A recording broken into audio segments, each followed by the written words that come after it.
s'agit d'un patient qui a présenté un accident vasculaire cérébral dans le territoire sylvien droit.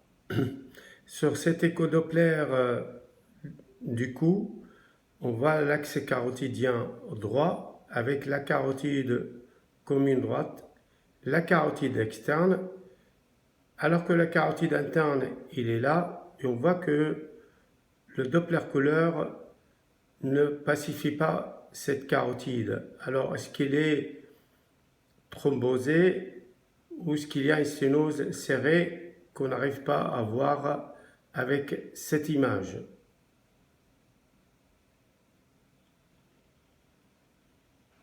Chez ce patient, en changeant le réglage du Doppler couleur, on s'aperçoit que la carotide interne, au moins dans sa partie proximale, est bien perméable.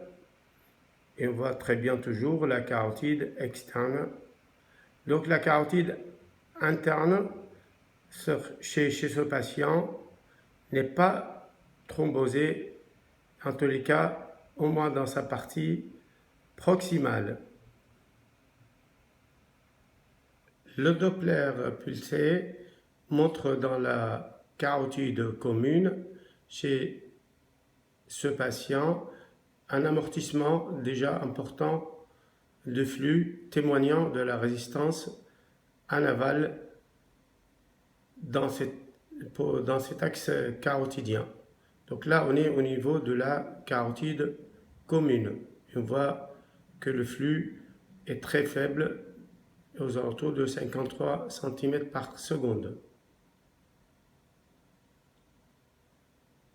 Chez ce patient, au niveau de la carotide externe droite, le flux paraît plutôt normal, puisqu'on a un flux typique d'une carotide externe avec le reflux diastolique, donc une artère à résistance élevée, assez classique.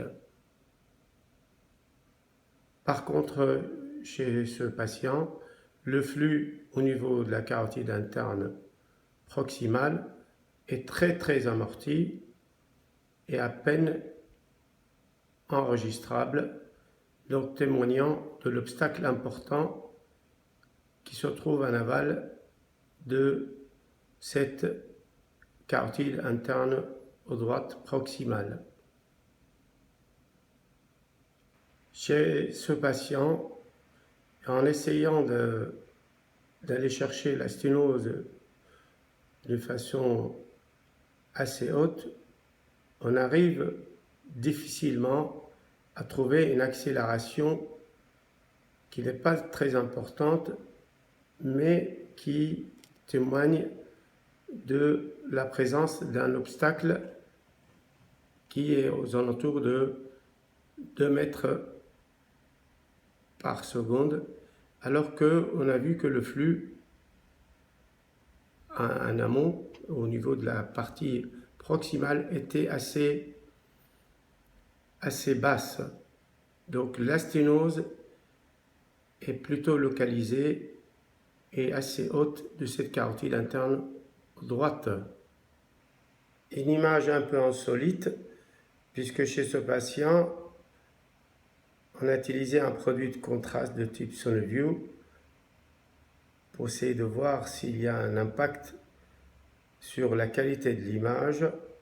Et on voit à nouveau la carotide commune, la carotide externe, et on voit que le produit de contraste ne se montre pas davantage au niveau de la carotide interne. Dans cet exemple, le produit de contraste n'a pas apporté d'autres informations pour nous aider à détecter cette sténose, qu'on a vu qu'elle était assez haute. À savoir que l'artériographie chez ce patient était très difficile, même en sélective, la sténose n'était pas très visualisable et la seule technique qui a pu la montrer, c'était l'angioscanner cervical. Et en effet, il s'agit d'une sténose très haute de cette carotide interne droite chez ce patient qui a présenté un AVC dans le territoire sylvien droit.